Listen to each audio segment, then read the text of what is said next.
लेते हुए भी फाइलों पर दस्तखत करते थे।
जब पंत जी प्रीमियर थे यूपी में, तो हैलेट जो गवर्नर थे उनका लड़का भी सेक्रेटेरिएट में काम करता था और उसके बारे में सब जानते थे कि वो काम नहीं करता, बिल्कुल फाइल के ढेर उसके पास लगे रहते हैं और वैसे की वैसी वो फाइल वापस भेज देता है।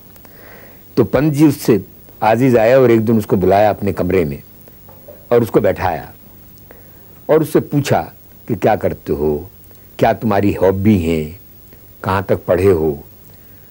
तो उसने कहा कि मेरी हॉबी गार्डनिंग है,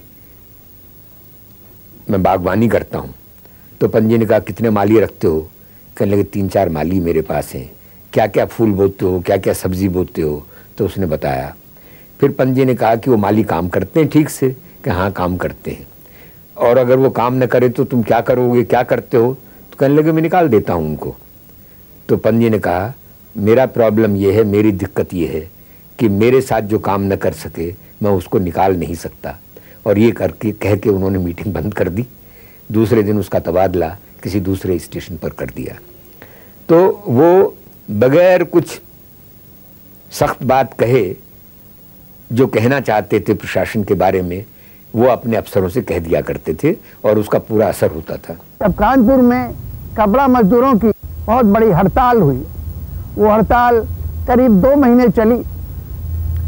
उस हड़ताल के सिलसिले में मालिकों ने तय किया कि तालाबंदी कर दी जाए जिससे कि सब मजदूरों को हटाया जा सके।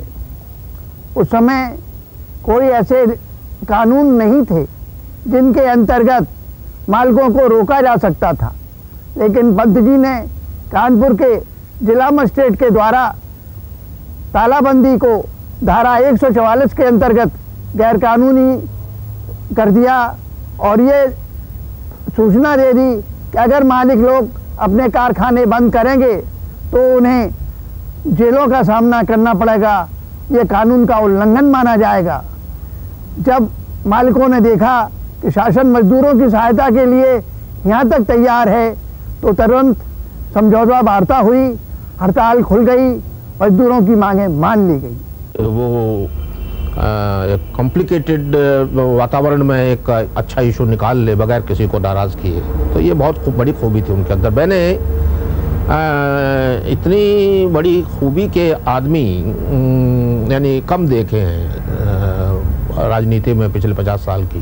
पंत जी मुख्यमंत्री थे, चीफ मिनिस्टर थे और दौरे पे जहाँ जाते थे जाहिर है वर्कर वगैरह मिलने आते थे और शिकायतें होती थी कई ऑफिसर्स वगैरह के बारे में। वो सुनते रहते थे। एमएलएज वगैरह भी होते थे, दूसरे भी होते थे।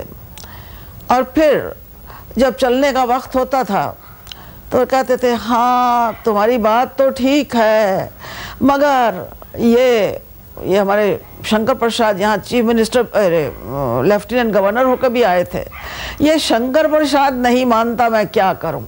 इस तरह से करके किसी को दिल दुखाते भी नहीं थे कि तुम वाहियात बात कर रहे हो और उसके साथ में ऑफिसर्स के साथ इंटरफियर करने भी नहीं देते थे एडमिनिस्ट्रेशन में। तो ये उनकी कुशलता थी जिससे कि वर्कर्स का किसी तरह से सम्मान में कमी भी ना आए और उसके साथ ही साथ में ऑफिसर्स को भी लगे कि सही काम कर रहे हैं तो उनके साथ कोई इंटरफियरेंस नहीं होगा, दखल अंदाजी नहीं होगी। एक बार एक जिले से, इटावा ही जिले के मैं कहता हूँ, होतीलाल जी थे, सारे एमएलए को लेके आए, सन 52 की बात है, कि हमारे कलेक्टर को बदल दीजिए। पंजी ने कहा क्यों, खराब आदमी है क्या? कि हाँ, तो फिर जहां जाएगा वहीं तो खराबी करेगा, तो बड़ा लीडर है, अगर तेरे यहां खराबी कर रहा है तो और जगह तो और खराबी करेगा, तो फिलहाल वहीं रहने दो। राजनीतिक लोगों के कारण प्रशासनिक दखल किसी के कार्यकाल में अगर नहीं हुआ तो पंत का कार्यकाल था। वो हर जगह हर अपने सीनियर ऑफिसर्स को जानते थे और उनको ये भी पता रहता था कि कहाँ कौन क्या कर रहा है।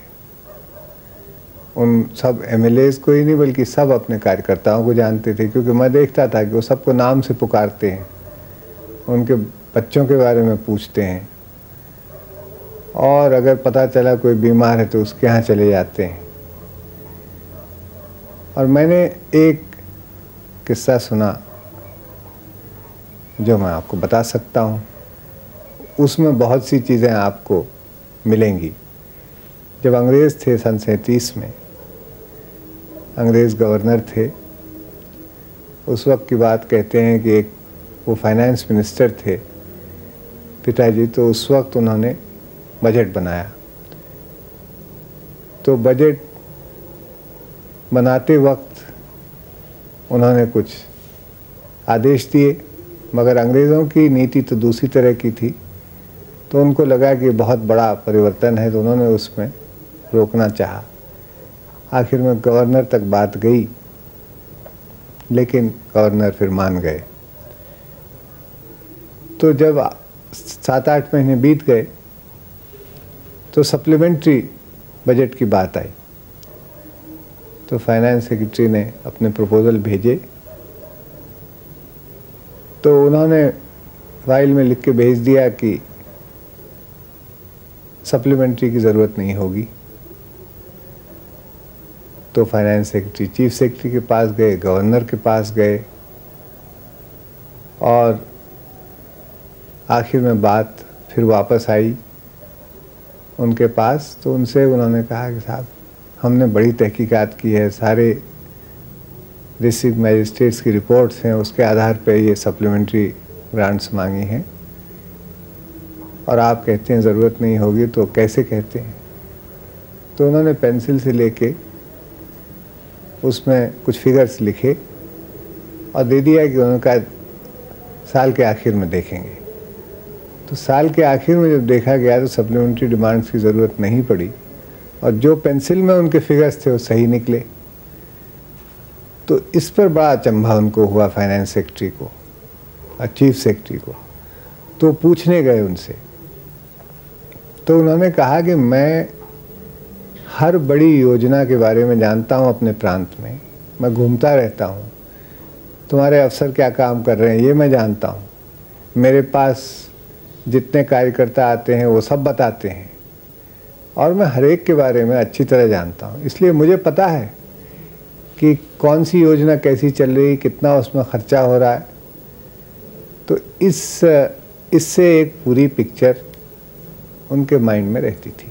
Good administrators and civil servants thought very highly, and everyone indeed thought very highly of Pantji's administrative ability.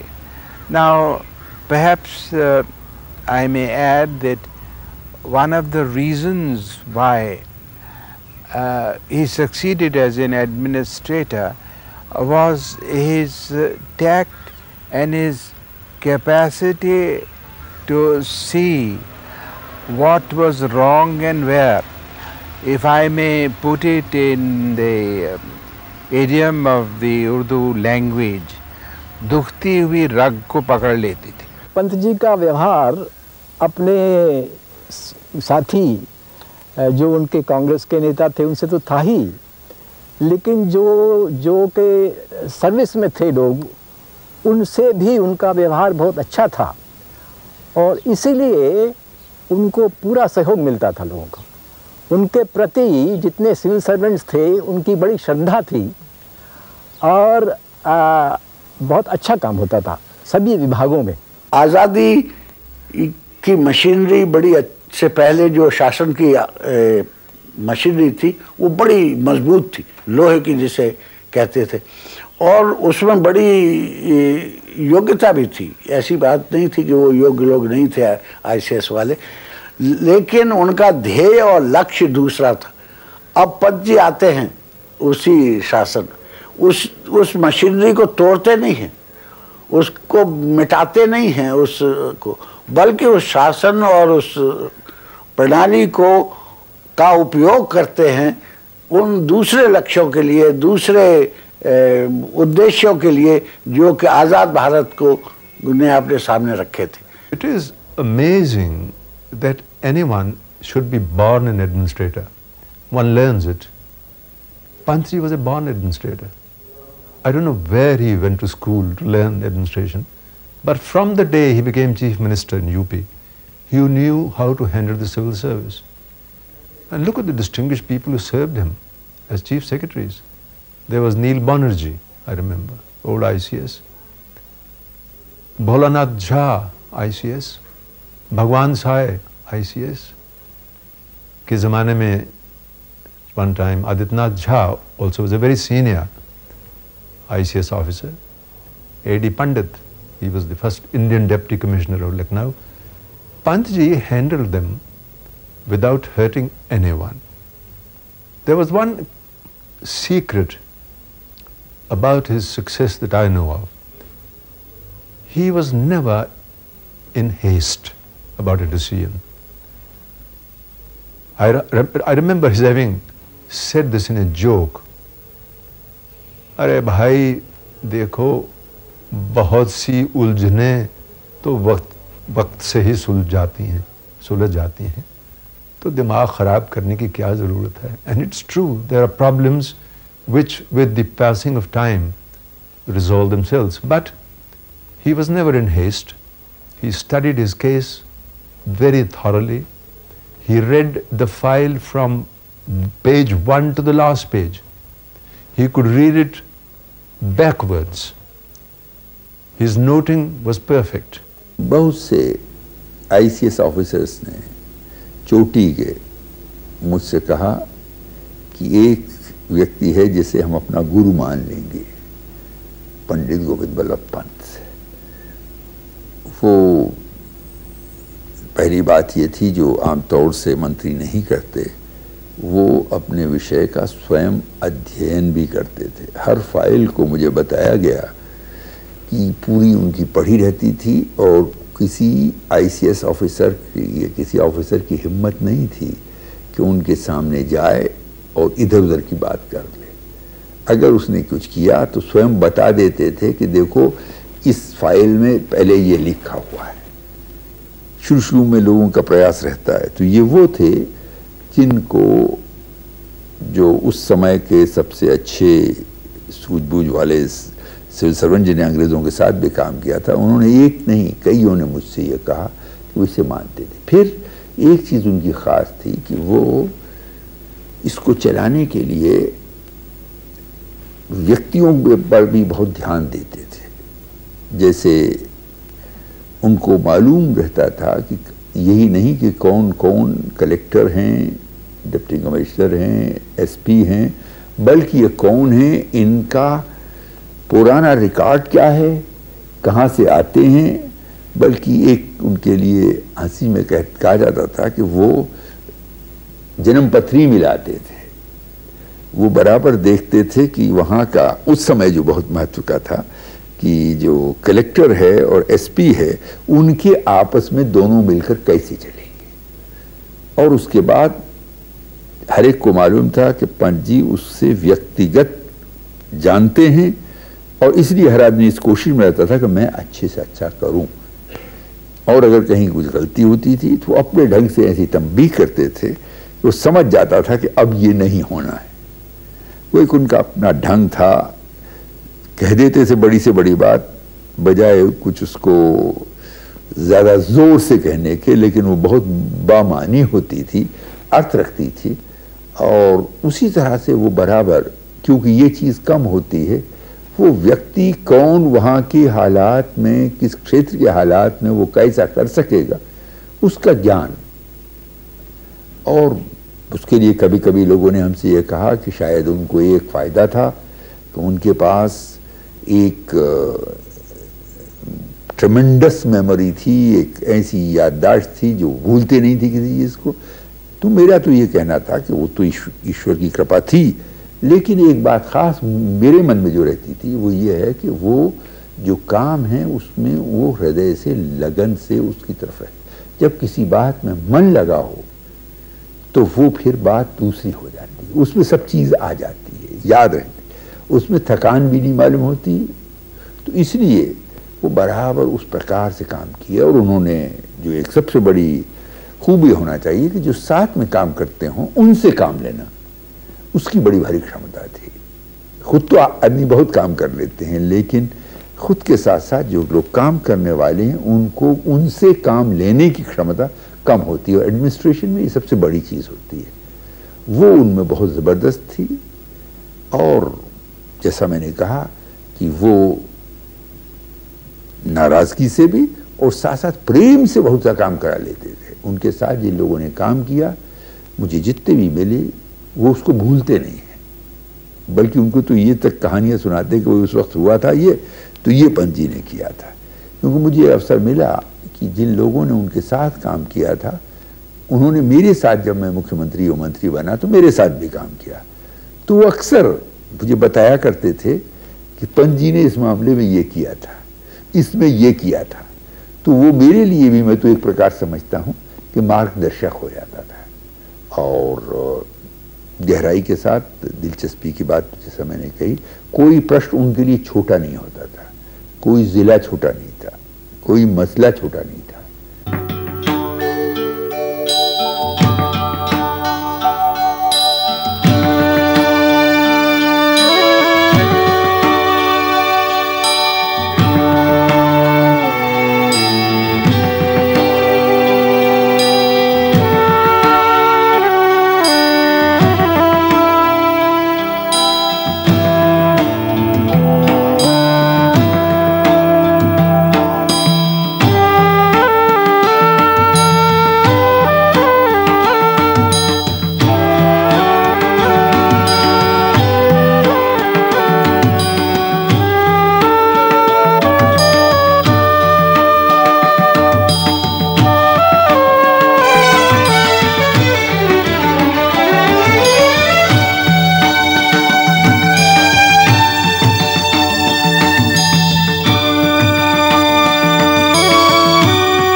2 जनवरी 1955 को प्रातःकाल पंत जी दिल्ली स्टेशन पर उतरे। लखनऊ से आते समय रास्ते में जहां-जहां भी गाड़ी रुकी थी, लोग उन्हें विदाई देने के लिए उमड़ पड़े थे। विश्वास नहीं होता था कि पंत जी उत्तर प्रदेश हमेशा के लिए छोड़ रहे थे। लेकिन केंद्र को उन जैसे एक कुशल प्रशासक की आवश्यकता थी। जवाहरलाल जी को एक अनुभवी साथी एवं सलाहकार की आवश्यकता थी। दिल्ली स्टेशन पर पंत जी के स्वागत के लिए श्री लाल बहादुर शास्त्री एवं केंद्रीय मंत्रिमंडल के कई सदस्य उपस्थित थे।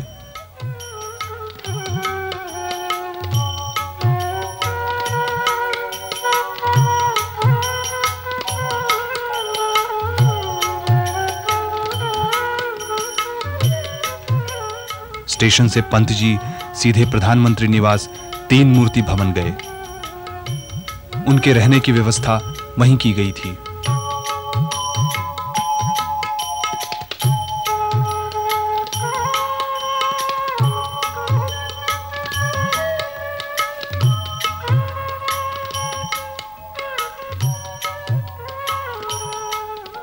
देश में चारों ओर अशांति के चिन्ह प्रकट हो रहे थे।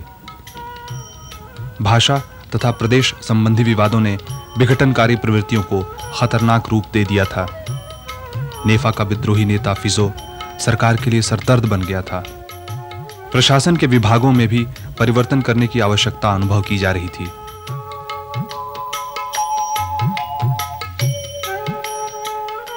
ऐसे समय में 10 जनवरी को पंत जी ने गृह मंत्रालय का कार्यभार संभाला।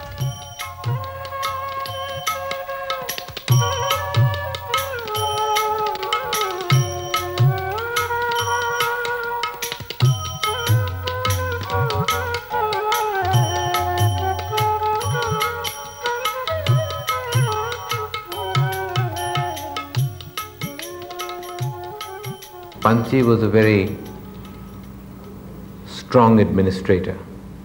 As a Home Minister, Pant ji stood like a rock for national integration, for strengthening the nation's identity, for building India. His stand and his handling in the reorganization of the states issue will go down in Indian history. His handling of the issues in the northeast, in the north, in Jammu and Kashmir were again exemplary and an example for anyone in administration. Chief minister को कैसे इकट्ठे करके उनको general तौर पर सुझाव देने और उनको डायरेक्शन देने का काम जो था, वो एक उन्होंने जो रीजनल काउंसिल्स बनाई, इनकी सब इस रीजन्स की बनाई, उससे लोगों का आपस में कि आप मुल्क के तौर पर जो उस रीजन में कौन कौन सी तकलीफ़ें हैं वो उनको सुनकर उनका समाधान कर देते थे कि ये बात ये करनी चाहिए, ये भी कर देते और उसको कह भी देते थे आपका काम ख़राब है, तो उसके बाद अगर उसने दुरुस्त नहीं किया तो उसका एक्शन लेते थे, अमल करते थे, ये नहीं है कि उसको लटकाए जाए। In 1957, a bill on essential services maintenance, it came in the parliament, and Pandit Pant, while replying to the debate, said that during the foreign rule, the servants were not considering themselves as servants, public servants, but as masters of the people. But after freedom, they are continuing, some of them are continuing this old habit. And I feel that they should now think they are the real servants and the masters are the people of this country.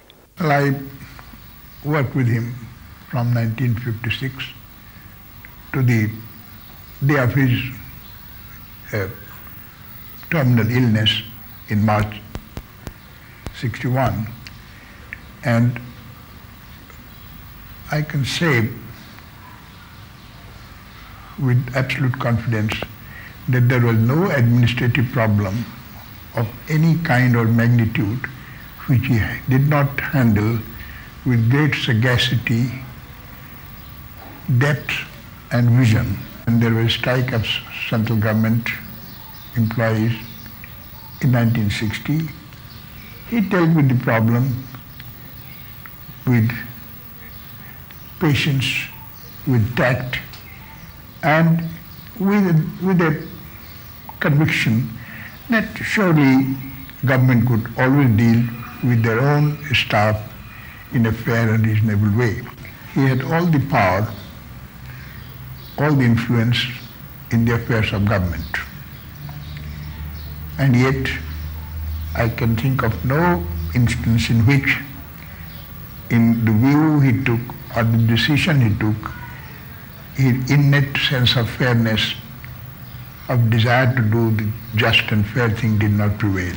I hope that the central government servants fully realize that the country at present is engaged in a big undertaking, and the only way to raise emoluments and to provide additional amenities and comforts for the people of this country, including those who today have the privilege of occupying offices as public servants, is by increasing production.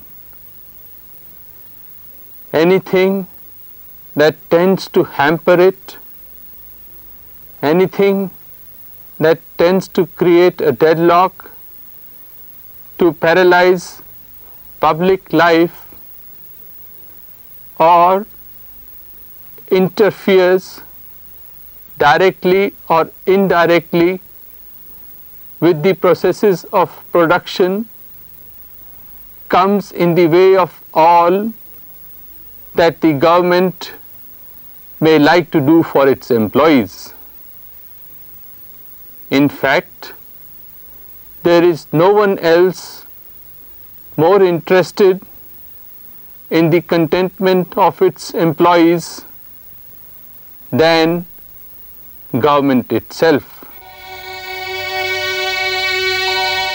केंद्रीय कर्मचारियों की व्यापक हड़ताल 11 जुलाई 1960 की अर्धरात्रि से आरंभ हुई।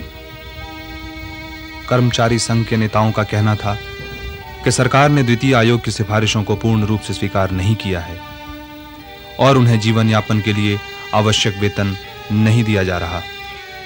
पंत जी ने पहले इस बात का भरसक प्रयत्न किया कि हड़ताल टल जाए, लेकिन जब पंत जी को विश्वास हो गया कि कुछ नेता शक्ति परीक्षा पर उतर आए हैं, समझौते की आशा करना व्यर्थ है, तो उन्होंने कुशल प्रशासक की तरह कठोर रवैया अपनाया।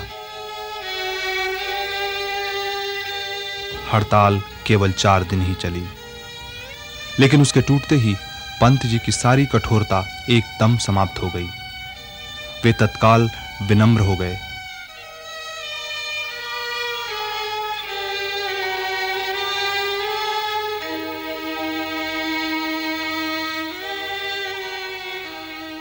उन्होंने आदेश जारी किए कि जिन कर्मचारी नेताओं को गिरफ्तार या मुअत्तल किया गया है, उनके साथ नरमी से व्यवहार किया जाए और उतनी ही सजा दी जाए जितनी जनहित को ध्यान में रखते हुए उचित हो। पंत जी एक बहुत बड़े आदमी थे, बड़े दिल के, बड़े दिमाग के और बड़े तजुर्बे के, और उन्होंने बड़ी भारी त्याग किया था कि अपना काम वाम छोड़ के आ गए थे गांधी जी के संग, और उनका डेडिकेशन टोटल था बिल्कुल। A man who understood people, who understood all sections of society and was able to bring about the transformation of our country at that time. He was able to